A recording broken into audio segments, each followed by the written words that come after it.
Você já deixou de viver coisas extraordinárias. Você já deixou de ver coisas esplêndidas em Deus, porque o medo te paralisou, as incertezas te travaram e a dúvida te fez regressar, te fez regredir, te fez desistir.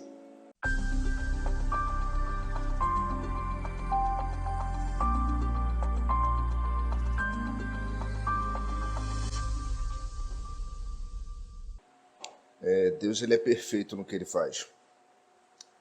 A frase que eu posso dizer que foi a frase-chave para que nós pudéssemos, particularmente para mim, ter a certeza de que Deus queria falar, o que ele vai falar conosco nessa manhã, é que alvo parado é difícil de ser atingido. O inimigo, ele tem, nos últimos tempos, paralisado muitas pessoas. Ele tem usado um artifício que é usado... Pode se sentar, irmãos, fiquem em paz. Se assentem, fiquem à vontade. Como eu havia dizendo, ele tem paralisado muita gente. Por muitos anos eu vivi paralisado. E nessa manhã, eu e você vamos ver que tem áreas das nossas vidas que estão sendo paralisadas por um sentimento que ultimamente o inferno ele tem investido com força, que é o medo. O medo, ele paralisa as nossas vidas em diversas áreas. Eu posso dar vários exemplos. Tem gente que tem medo, e eu tenho visto lá fora, em dizer, por que eu vou ter filho e botar um filho num mundo como esse? O meu medo é que o meu filho se perca. O meu medo é que eu não seja um bom pai para o meu filho, uma boa mãe para o meu filho. Você não sabe da família que eu tive, você não sabe de onde eu vim, você não sabe quais são as minhas raízes. Isso eu tenho ouvido constantemente, não é uma nem duas. As incertezas, ela tem tomado conta de um jeito que faz as pessoas terem medo do que elas vão fazer amanhã. Amanhã podia ser só mais uma segunda-feira, assim como o nosso diácono falou. Pode ser o meu último domingo. Mas não cabe a mim ter medo do que o amanhã vai me esperar. Amanhã eu vou acordar no mesmo horário, amanhã ter as mesmas atividades, conforme elas se desenvolvem de maneiras diferentes, mas é a minha atividade normal de dia de semana. Mas tem pessoas que estão aprisionadas em doenças psicossomáticas que as prendem a de olhar para o amanhã e ter medo. Não olhar para o amanhã e ter a certeza que tem o Deus que preparou tudo. Que tem uma mesa posta de promessas para mim, na segunda, na terça, na quarta. Que tem lutas me esperando, mas tem coisas maravilhosas, surpresas do céu me esperando. Como também teremos embates do inferno me esperando. Mas em todas elas, o Espírito Santo está comigo. Então, nessa manhã, eu queria andar contigo e usar um personagem que me inspira muito. Que ele precisou ouvir a voz do próprio Deus. E aqui, antes da nós entrarmos nesse personagem, talvez você diga, ele ouviu diretamente a voz do Senhor. E usar isso de muleta para você dizer para si mesmo que quantas vezes você já ouviu na trajetória da sua vida a voz do próprio Deus, do Espírito Santo falando ao teu coração, e mesmo assim você paralisou em algumas áreas da sua vida. Quantas vezes nós ouvimos promessas da boca de profetas e não damos ênfase a ela, porque o medo faz com que você olhe para as circunstâncias do que para a promessa. A promessa de Deus é maior que qualquer medo. E isso nós vamos dissertar nessa manhã. Abra comigo, porque a gente vai ver, e nessa manhã você vai ser liberto dessa paralisia na sua vida, ou em alguma área da sua vida, através desse personagem. Nós vamos falar sobre Josué. Nós vamos entrar e de Vamos esmiuçar um pouquinho da história de Josué.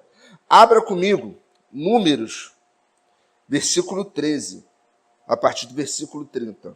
Capítulo 13, versículo 30. Por favor.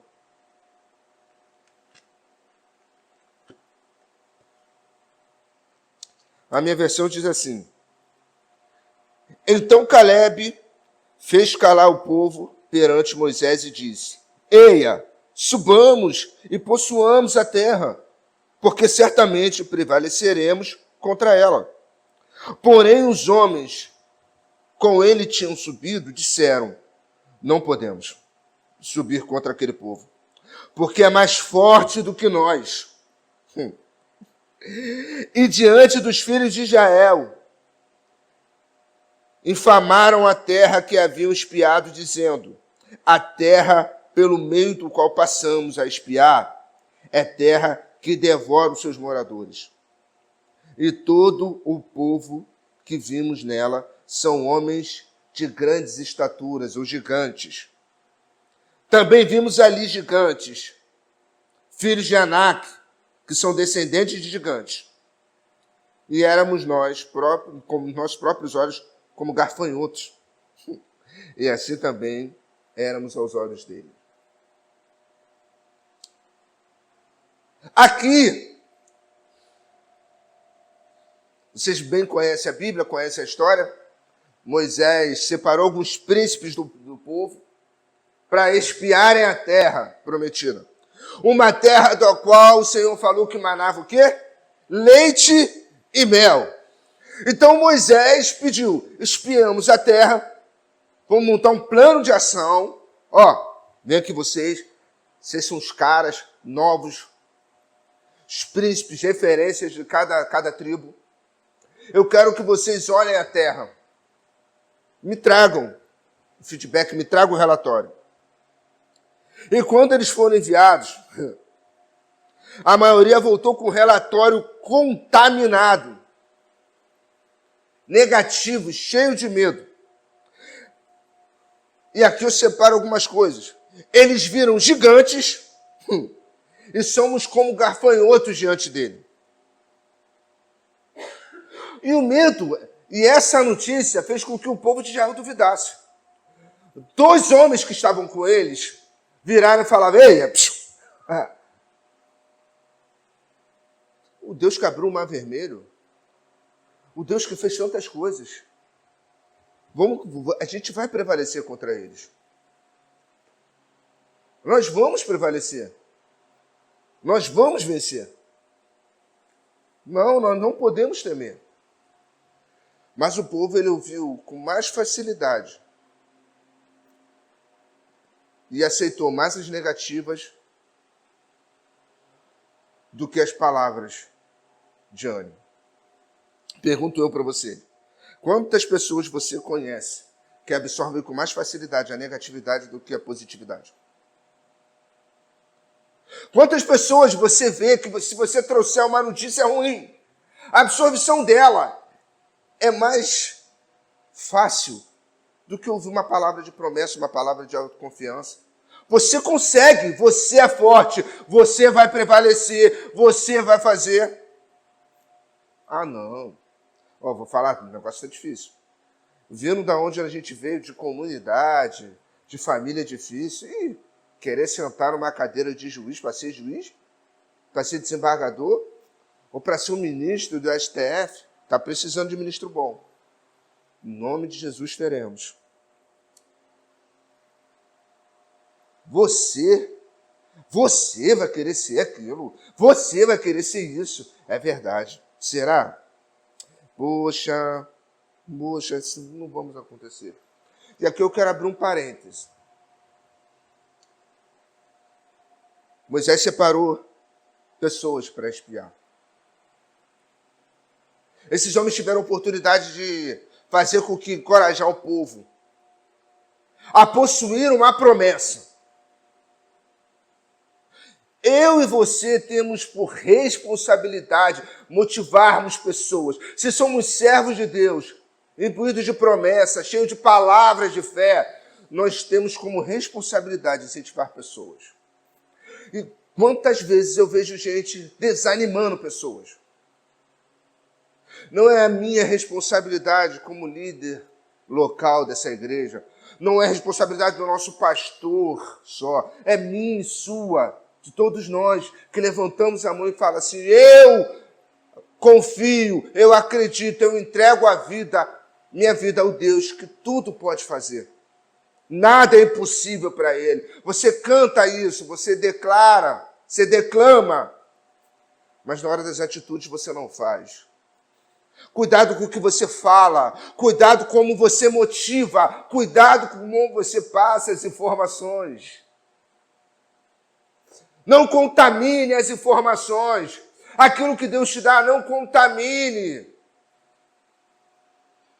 Tem pessoas que têm medo de falar em público.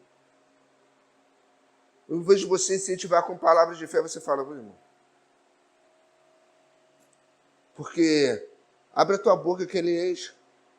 Mas abre a tua boca com a palavra. Vai ler a Bíblia. Quanto mais você lê a Bíblia, quanto mais você lê a palavra, mais solidificado você fica para falar dele. Você não pode falar de quem você não conhece. Mas quando você o conhece, você começa a ter intimidade com ele, fica muito mais fácil. Eu sei que o medo de olhar as pessoas te observando, talvez você olhar nelas, o olhar de julgamento te faz temer, te faz tremer. Mas você precisa confiar. Não, irmãos, eu não posso, não dá. Se eu perder meu emprego, será que se eu fizer essa promessa com o Senhor, será que se eu der esse passo de fé, eu vou conseguir? Como é que vai ser o dia de amanhã? Mas se eu entrar nesse propósito de fé, para contribuir, seja com algo da igreja, ou com algo missionário, ou com alguma obra missionária, será que eu vou conseguir arcar até o final? Se eu perder meu emprego amanhã, se eu não conseguir vender, se eu não conseguir fazer. Em vez de você dar uma palavra de fé, você vê: é mesmo, né, irmão? Será? Melhor a gente dar um passo de certeza, né? Eu nunca vi. Eu já ouvi crente ficar conversando com o outro. É melhor dar passo de certeza, né, irmãos? Onde essa pessoa estava que não leu? Ela não conhece Bíblia. Me diz um personagem da Bíblia que deu passo de certeza. No início a gente vem de Abraão. Sai da tua terra, da tua parentela e vai para o lugar que eu te mostrarei. Considerado o pai da fé, porque primeiro vivia no meio de um povo totalmente idólatra. Ouve a voz de um Deus que ele não conhecia até então. Larga tudo e vai. Com não sei quantos anos, idoso, não fazendo mais nada, o anjo vira e fala: terás um filho. A tua descendência será a descendência da terra. E ele teve. José. Eu posso dissertar vários personagens para você, dar vários exemplos. Tá bom, irmão, e no Novo Testamento? Pedro. Como é que anda sobre as águas? Então nós temos que começar a entender o Deus que nós servimos, irmãos. Conhecer, ter o conhecimento dele. Aí talvez você diga assim: mas eu tenho uma promessa. Se você tem essa promessa, por que essa promessa não se cumpriu? Por que ela está sendo invalidada em algumas áreas da sua vida? Será que o medo não está invalidando? Será que o medo de perder está te tirando a vontade de ganhar? Essa máxima que eu aprendi nas artes marciais é a pura verdade. O teu medo de perder te tira a vontade de ganhar. Tira a vontade de ter novas experiências. De falar assim: eu consegui. Eu não fui produto do meio. Não, eu fui produto que excedeu o meio. Não me contentei. Eu venci. Não foi fácil. Não, nunca é fácil.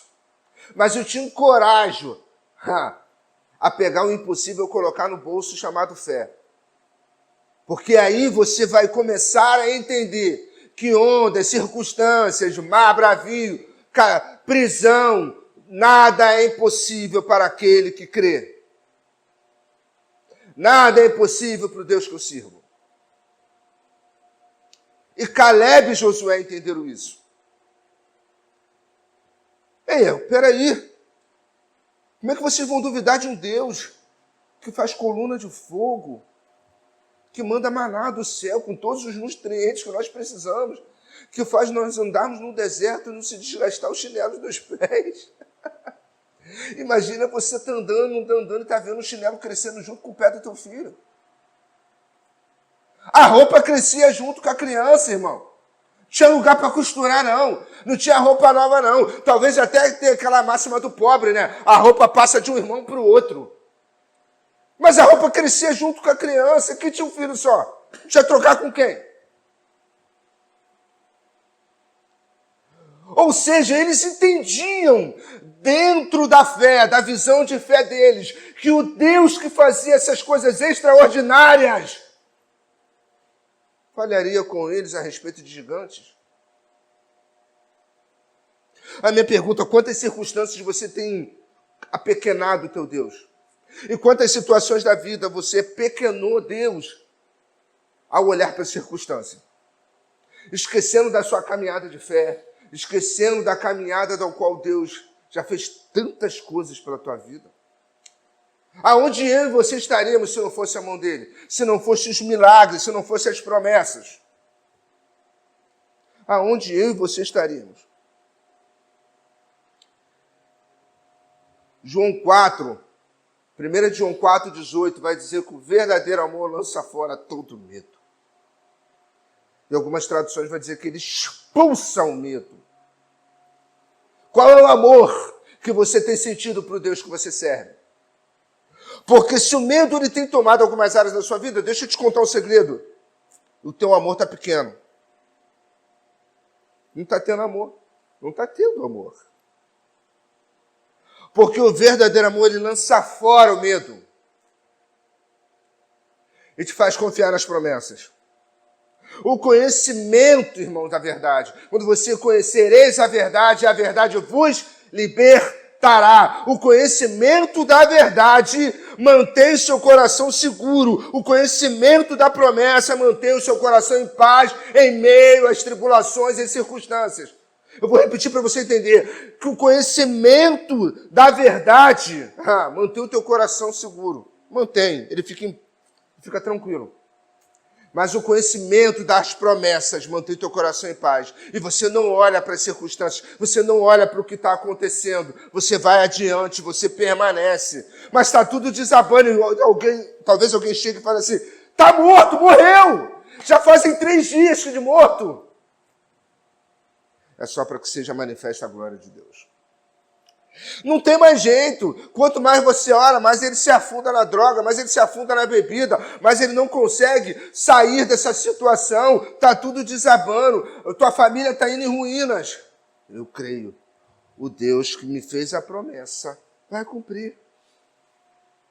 Meu coração está em paz. Porque eu sei das promessas, eu conheço as promessas. E a verdade vai manter ele seguro. Vai blindar. Não vai permitir que medo, dúvida, as incertezas possa pairar sobre a minha mente. E talvez você diga assim: mas eu não sei o que eu vou comer amanhã, eu não sei o que vai acontecer amanhã. Também não sei, irmão. Mas eu sei que a promessa ela tem que ser maior que o medo. A minha promessa, ela necessita, dentro de uma prática de fé, ser muito menor que o medo. O medo ele tem que ser insignificante. O medo ele é insignificante. Na prática de fé, o medo é insignificante. Abra comigo 1 Josué, capítulo 1 de Josué, perdão.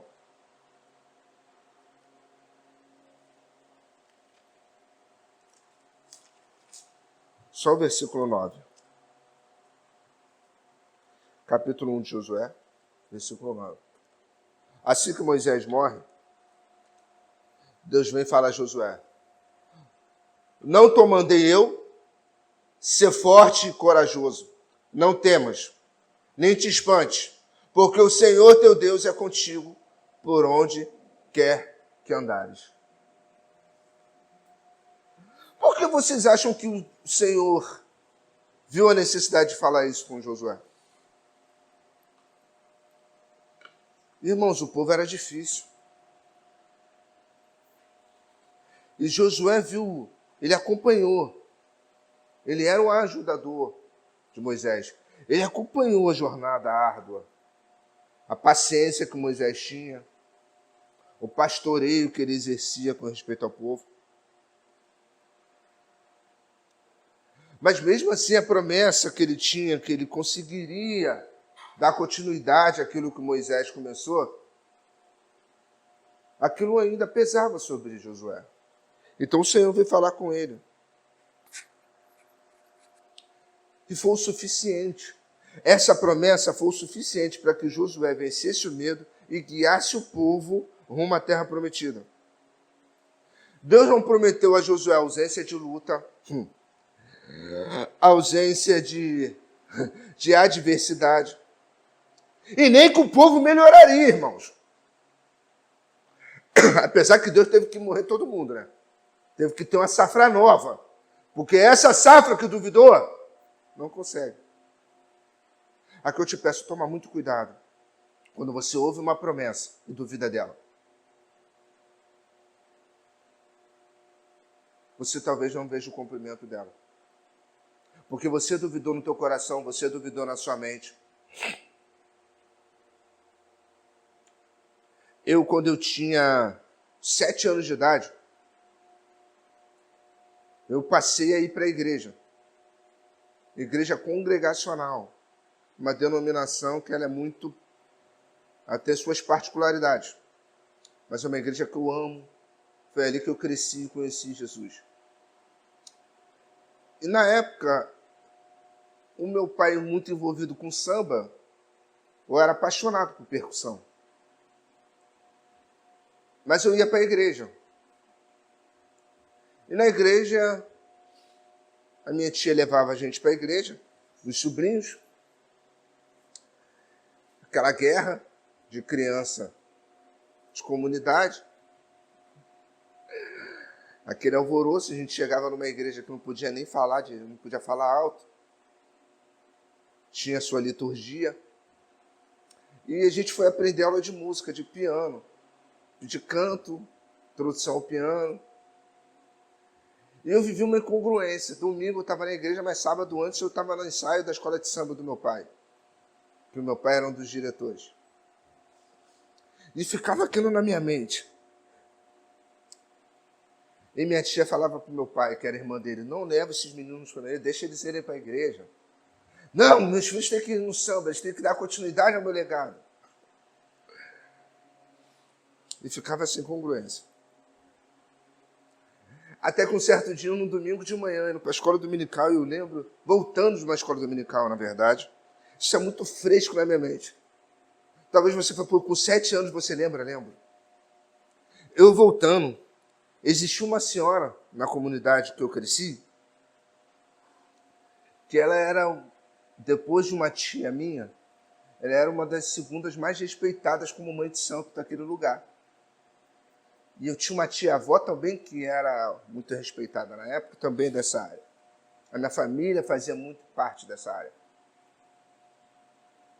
E ela chegou, olhou para mim, estava eu, minha tia, meu irmão, meus outros 2 primos.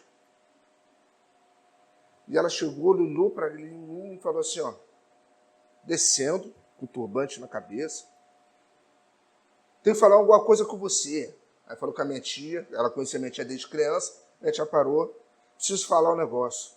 Esse menino aí vai ser pastor. Eu olhei assim, mas a mulher é macumbeira? Esse menino é pastor. Esse menino é pastor. Esse aqui é cantor. Esse aqui vai fazer, esse aqui. Aquilo me impactou de um jeito que eu olhei assim e falei assim, e você, Deus vai te dar a família, Deus vai... então tem alguma coisa errada que não está certo. Tem alguma coisa de incerto que não está errado. Aquilo morou na minha mente. Morou na minha cabeça. Certo tempo atrás eu conversei isso com a minha tia. E ela, tudo que ela falou se cumpriu na minha vida. Eu falei, tia, tudo que ela falou está se cumprindo na minha. E ela perguntou, por que não se cumpriu na vida do teu irmão e na vida dos teus primos? Porque por certo momento eles não acreditaram, até porque eles olharam para o carteiro. Talvez eles olharam a ficha corrida do carteiro, mas não se preocuparam com a mensagem. Tem vezes que talvez até Balaão, talvez olhasse para a mula e falasse assim, a mula está falando, e não se atentasse ao que a mula falou. Na verdade, a mula estava salvando a vida dele. Tem coisas que você, em vez de olhar para a mensagem, está se preocupando mais com o mensageiro. E não está se atentando às promessas. E talvez você pegue o fragmentado. Você receba tudo fragmentado, não consiga concatenar tudo aquilo que lhe foi entregue e permita que o medo entre. Dúvidas e incertezas. Pô, mas ela falou certa feita isso, ela falou certa feita aquilo. Pô, mas... E você não consiga unir as peças, juntar as peças para que você possa entender a promessa na sua completude. E eu fui impactado por aquilo que aquela mulher me falou. Essa mulher já morreu há muitos anos. Mas até hoje, eu olho para aquilo que aquela mulher falou e falo assim, aquela mulher, ela foi mulher de Deus. Ao decorrer da minha vida, eu ouvi também de profetas, ouvi de pastores, ouvi de algumas pessoas servas do Senhor. Mas não me tira da cabeça aquele domingo de manhã, voltando da igreja. A mulher mergulhada no espiritismo falar aquilo para mim. Aquilo me marcou. Se você me perguntar o que ela falou para os outros, eu não lembro. Posso lembrar fragmentos, mas eu lembro de cada detalhe daquilo que ela falou para mim. E é isso que eu tenho me agarrado na minha vida. E tem muita gente que olha para a vida e fala assim, mas a minha família não é crente.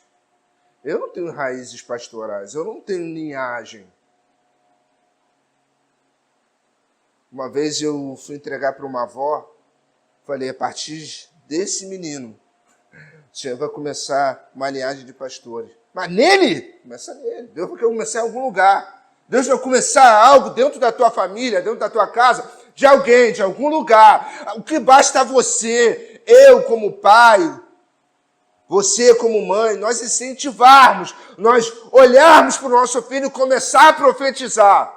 Eu ouvi promessas a respeito dos meus filhos, que eu preciso olhar para eles e motivá-los a seguir, continuar olhando para isso. Nós precisamos fazer isso. Nós precisamos ter essa certeza. Porque se você não acreditar que Deus liberou algo sobre a vida do teu filho e começar a regar essa semente de promessa que foi colocada na vida dele, deixa eu te contar um segredo. As raízes, as ervas daninhas do inferno vão querer minar. Vão minar porque se você não acreditou, se você não tem fé suficiente para regar a fé do teu filho, as coisas vão declinar. Claro que tem vezes que sobrevive, mas nem sempre é assim. Deus não prometeu a Josué que ele não teria as mesmas adversidades que Moisés teve. Mas ele se garantiu. Põe o versículo aqui de novo, por favor, mídia. Josué capítulo 1, versículo 9. O Senhor teu Deus é com aonde quer. Todos os momentos, aonde quer que tu andes. Eu lembro do salmista. Ainda que eu andasse pelo vale da sombra da morte. O salmista entendeu o que Deus falou para Josué. Essa profundidade de falar para ele assim, ainda que eu ande pelo vale da sombra da morte, eu não vou temer mal algum, porque a tua sombra e o teu cajado me consolam. Eu não vou temer, porque eu tenho uma palavra, o Senhor liberou uma palavra sobre a vida de Josué. E Josué permaneceu. Sabe por que ele permaneceu? Porque ele sabia que o medo cai diante da fé. O medo não prevalece, ele não subsiste diante da fé. A fé, ela mata qualquer tipo de medo e incerteza. A fé, ela faz com que nenhuma circunstância, nenhuma boca de homem nenhum possa fazer prevalecer. Aí talvez você fale assim, me prova. Te provo. Vamos na Bíblia. Isaías, capítulo 41, versículo 10. Por isso não temas, pois eu estou com você. Não tenha medo, pois eu sou o teu Deus. Eu fortalecerei e te ajudarei. Eu seguirei com a minha mão direita. Eu te guiarei com a minha mão direita. Eu estarei contigo em a minha mão direita. Gente, por que você está tendo medo? Por que você está tendo dúvida? Por que a incerteza tem batido a tua porta? Por que ainda você se pergunta, será? Será? Deus, já passou muito tempo, será? Vai acontecer? Será que vai acontecer? Vamos continuar. Salmos 34, versículo 4. Busquei ao Senhor e Ele me respondeu. Livrou-me de todos os meus temores. É fé, você precisa buscar, você precisa encontrar. Teu Deus que está sempre te esperando. Na dúvida, entra no teu quarto e ora. A senha já foi te dada. Mais um. Hebreus, esse mexe muito comigo, Hebreus 13, 6. Podemos, pois, dizer com confiança, o Senhor é o meu ajudador. Não temerei o que podem me fazer os homens.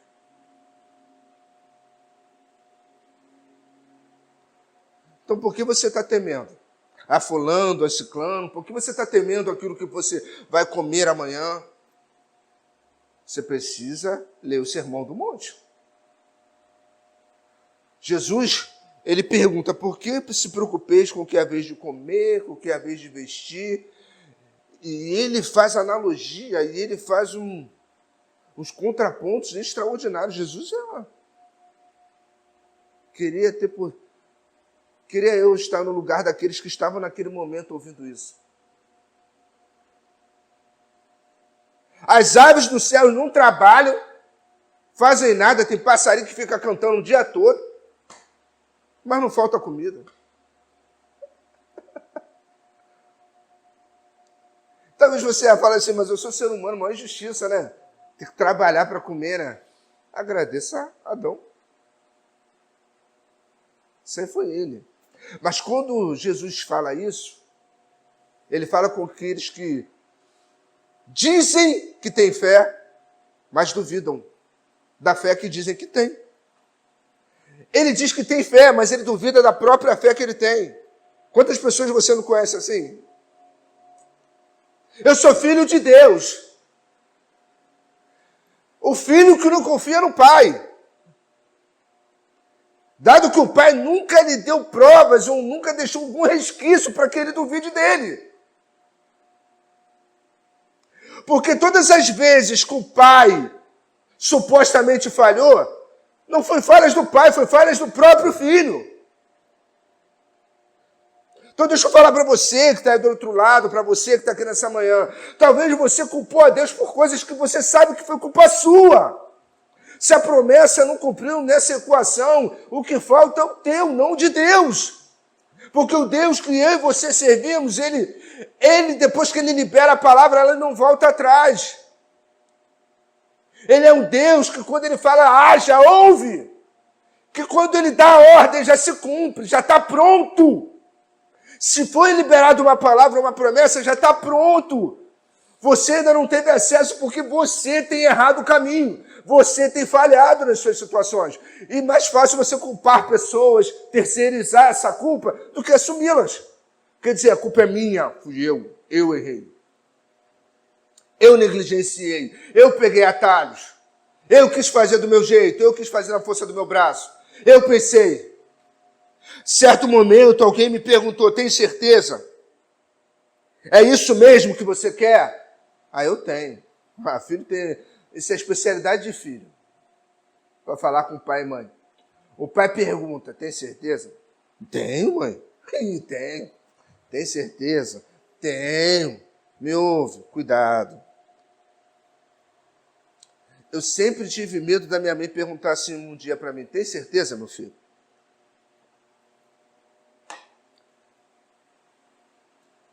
Porque quando o pai e a mãe perguntam, é a boca de Deus.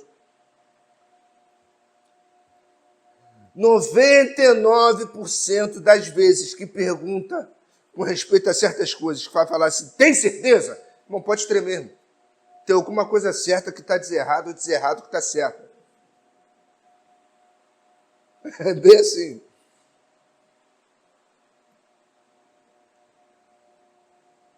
E é batata. E é engraçado que a gente, como pai, eu tenho vivido isso com a minha filha, a gente sabe que vai dar errado, mas a gente não pode tirar deles. Cair, se frustrar, errar. A gente não pode tirar dele isso. A gente pode só tentar ajudar. Eu não posso colocar uma cancela na vida dos meus filhos e fechá-las para os erros que eles precisam errar. Eu não sou dono da cancela da vida deles. Isso é dele. São decisões que eles precisam tomar. Claro que gradativamente com respeito às suas idades, respectivas idades. Mas você tem que fazer essa análise. E todas as vezes eu pergunto, tem certeza? E eu tenho desenvolvido com a minha filha de fazer como Jesus fez com Pedro. Tu me amas? Amo. Tu me amas? Amo. Na terceira, você já pergunta, tem certeza? Tenho, pai. Tem certeza? Tenho, pai. Tem certeza? Ah, pai. Poxa. Por quê? Porque eu acho que não vai dar certo. Mas eu preciso tentar. Preciso? Vai, tente. Deu errado. Eu só olho para a cara dela. Eu não falo nada. Depois que falha, eu pergunto assim, acabou a certeza? Ou ainda tem um pouquinho dela aí para mim? Ou certeza para gostar de errar? Essa certeza que gosta de errar é complicado. Então nós precisamos assumir a nossa responsabilidade. Não podemos dizer que temos algo que não temos. Vivemos de hipocrisia. Aí eu tenho fé. Que fé que você diz que tem? Eu volto na ministração do diácono no domingo passado. Como é que eu posso dizer que tenho fé? Como é que eu posso dizer que eu tenho um pai, mas eu não perdoo meu irmão? Eu não sei o que é entender o perdão. Como é que eu vivo de promessa? Como é que eu alcanço promessas com o coração todo ferido? Com o coração em amargura, coração sangrando, pingando veneno de vingança.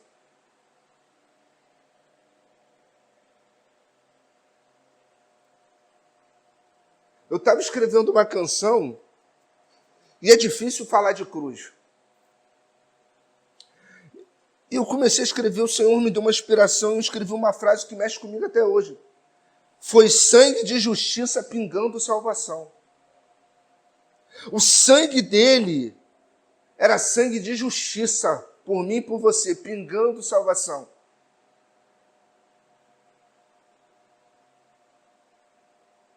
O sangue dele foi pingado por justiça. O teu tem feito isso o quê, irmão? Ele pingou salvação. O teu coração tem pingado o quê?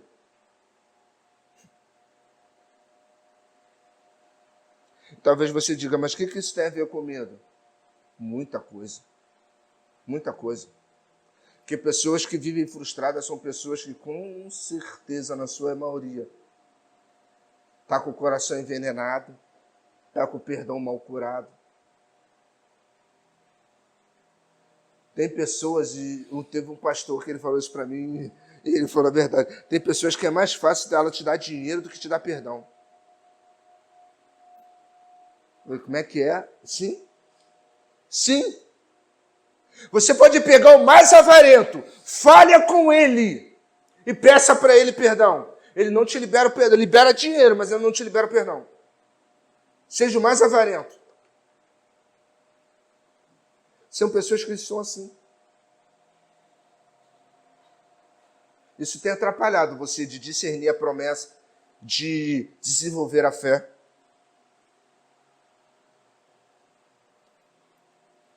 E como é que você, diante do medo, você olha para ele e cala o medo dentro de você? Abram comigo Mateus no capítulo 14, versículo 28. Põe aqui, por favor. Respondendo-lhe, Pedro disse: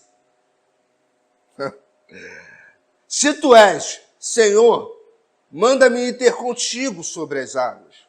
Continua. E ele disse: vem, Pedro. E Pedro, descendo do barco, andou por sobre as águas e foi ter com Jesus. Reparando, porém, na força do vento, teve medo. E, começando a submergir, gritou: salva-me, Senhor! E prontamente Jesus estendeu a mão, tomou e lhe disse: homem de pequena fé, por que duvidaste? Continuamos. Subindo ambos para o barco, cessou o vento. 33. Os que estavam no barco o adoraram, dizendo: verdadeiramente és filho de Deus. Sabe o que mais me surpreende, irmãos? É que quantas pessoas têm ousadia, mas as ousadias dela não têm o mesmo tamanho da fé. Tem pessoas que têm uma ousadia para se entregar, para mergulhar em problemas, mas elas não têm a mesma ousadia de fé. Não têm o tamanho da fé. Tem pessoas que têm ousadias para se meter em problema, para ir buscar problemas dos quais elas não precisavam ir, mas não têm nem o mínimo do mesmo tamanho de fé. Quantas pessoas vocês conhecem que são assim? Pessoas que adoram se meter em problemas. E Pedro, ele podia ter ficado no barco, mas ele foi ousado. Ousadia ruim? Não! Mas se ela não é maior que a tua fé, não tente ousar. Não tente estender a mão, não tente falar, não tente fazer. Se a tua fé não tem o mesmo tamanho da tua ousadia, ou melhor, tem que ser maior que a tua ousadia. Muito maior. Porque a ousadia, dependendo de como é, irmãos, se ela não for sustentada pela fé, desculpa, você está se metendo em problema. Elias, certa feita, chegou para o rei e falou assim, falou o que para o rei?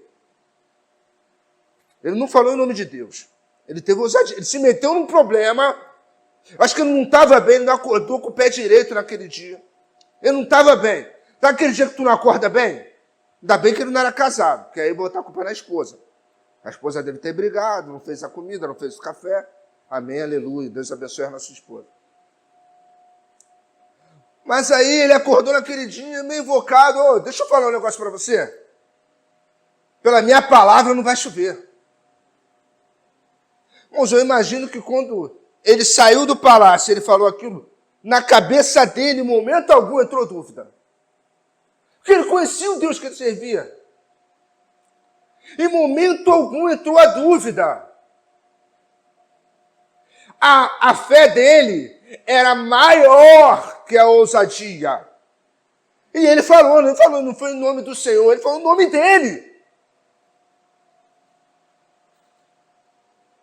Ó, não vai chover, diante da minha palavra não vai chover. Bom, que ousadia. Mas para você falar isso, você tem que ter 10 vezes a fé maior que a tua ousadia. Como é que você fala que não vai chover na Ilha do Governador, chove no Rio de Janeiro todo, não chove na Ilha do Governador se tu não tiver fé? É querer se meter em problema. É querer, que a gente tem um termo no militarismo, é querer mamar a onça. Uma hora ela vai te morder. É mexer em vespeiro.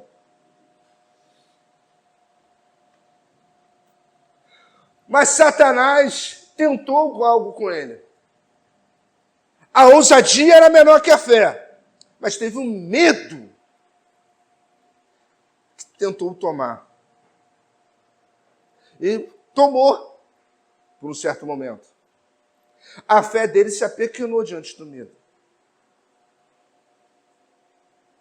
O homem correu da fala de uma mulher, mas mediante um desafio numa montanha, ele saiu matando, cortando a cabeça de um monte de profeta mequetrefe.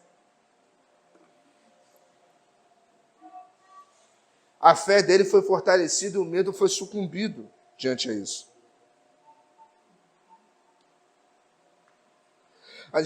Nós temos que parar de olhar para as circunstâncias, olhar para o vento, olhar para o mar.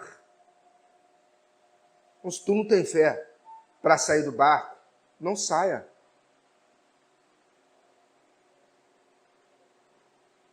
Mas eu te convido a exercer a tua fé tão grande, que para você não precisar que o mestre venha ao teu encontro, estenda a mão e te tire. Não, é para que você tenha a fé suficiente para andar, e as ondas vinham passando, o vento soprando, e você continuar firme, indo de encontro a Ele, não esperando que Ele venha te socorrer, porque Ele não vai precisar te socorrer desde o momento que a sua fé é o suficiente para encontrar com Ele no meio das adversidades, no meio do vento, no meio das ondas, no meio de qualquer circunstância que você esteja vivendo. É que eu profetizo para a tua vida, que eu profetizo na minha vida, é que não seja necessário Jesus olhar para nós e dizer: homem, mulher de pequena fé, por que temes? Só voltou Jesus falar: eu ficava no barco. Vai querer ser usado porque tu quis sair. Se você quer sair do barco, tenha fé suficiente para se manter de pé diante das adversidades. Não deixe que o medo sucumba à sua fé, muito menos que a sua ousadia seja maior que a sua fé. Escolha confiar, irmãos. Em qualquer situação, escolha confiar em Deus. Foi o que Josué preferiu. E ele deu um ultimato. Eu não sei você, mas eu e minha casa... que palavra poderosa. Eu e minha casa serviremos ao Senhor. Eu vou confiar. A partir de hoje, eu e a minha descendência, a minha casa, começamos uma nova era, começamos um novo princípio, começamos uma nova virada de chave, um novo tempo, em que tudo o que possa acontecer não será abalada, porque nós confiamos em Deus. A minha ousadia é do tamanho de uma poeira, perto do tamanho da minha fé. Qualquer tipo de problema não vai atingir a minha casa. Meus filhos aprenderão, crescerão vivendo isso, vivificando a fé. A partir de hoje, eu e a minha casa serviremos ao Senhor. Quem quer servir ao Senhor, independentemente do que aconteça, eu estou confiando. Eu vou permanecer, eu vou continuar. Nada vai me parar. A minha fé continua intacta. Ao contrário, ela só cresce, ela não diminui. Para de ser um crente onde a fé diminui qualquer coisa. Para com isso de achar que a sua fé ela tem que ter um termômetro. Tem gente que tem termômetro de fé. Sim, irmãos. Tinha que estar muito quente. Está muito quente, está batendo 40 graus de fé. Mas tem dia que está zero. Está na Alasca. Infelizmente, tem pessoas que oscilam assim. Que não sejamos eu, você que está aí na tela. Que não sejamos nós, os osciladores. Que a nossa fé continue sendo constante, confiando o tempo inteiro no Senhor. João 16, 33, por favor.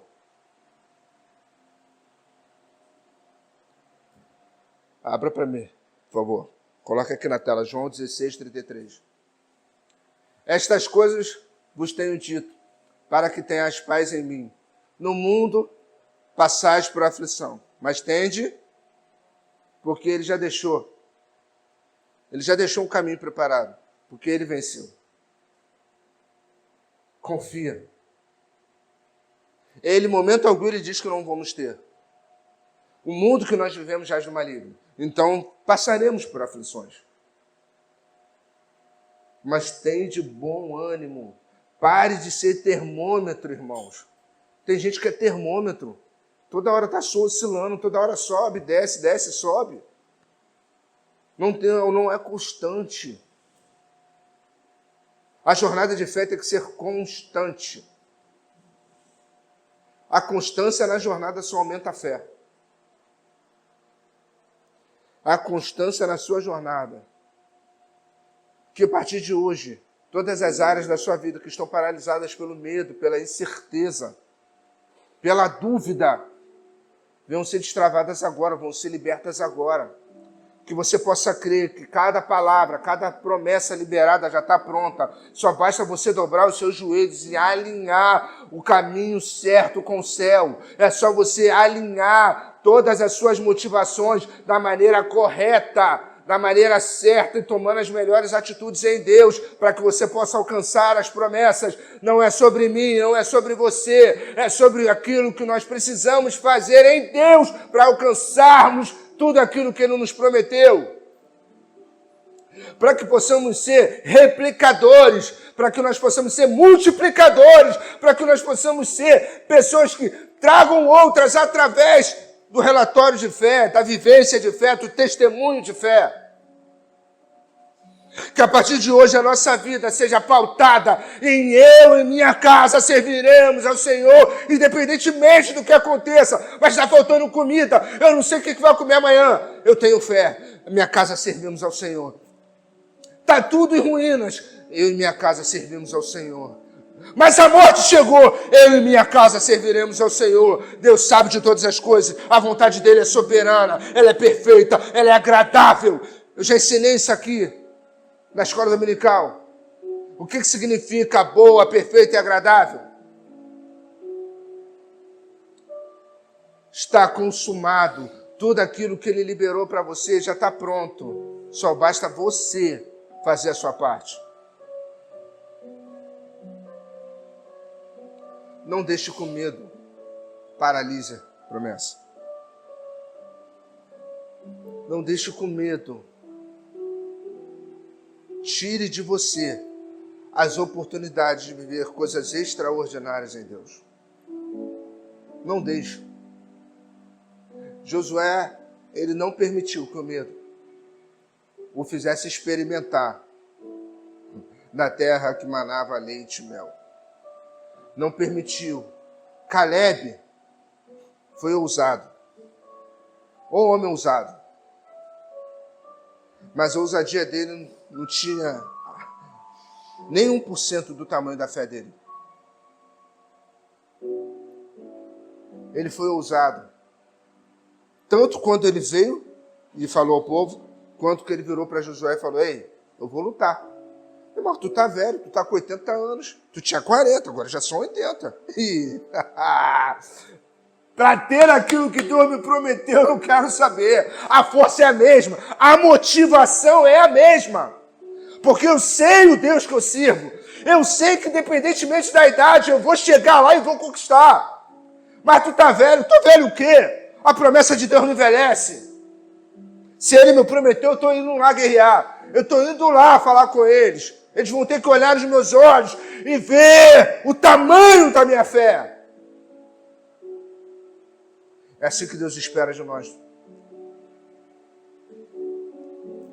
Eu e você sermos ousados, mas com uma fé totalmente inabalável, encarando os problemas de frente, seja eles quais forem. e sempre dizendo: eu e a minha casa servimos ao Senhor e eu não temo nada que há de vir. Pode vir lutas, pode vir dores, pode vir aflições, pode vir o que vier. Eu estou pronto. Satanás, deixa eu te contar, eu estou pronto, pode vir. E vai de encontro, porque Deus é contigo. Você já deixou de viver coisas extraordinárias. Você já deixou de ver coisas esplêndidas em Deus, porque o medo te paralisou, as incertezas te travaram e a dúvida te fez regressar, te fez regredir, te fez desistir. Não permita que isso continue acontecendo na tua vida. Mas, irmão, estou velha. Voltar para uma sala de aula, cumprir a promessa que Deus falou que ia me dar um diploma, que Deus ia fazer. Caleb tinha 40 anos a mais. Mas a motivação, o desejo, a fé só tinha aumentado com o tempo da espera. Que assim seja em nossas vidas. A fé só aumente. O tempo da espera só possa ser um germinador de fé, para que a nossa fé possa crescer e a nossa confiança em Deus possa se tornar cada vez mais inabalável. Amém, irmãos? Vamos nos colocar de pé.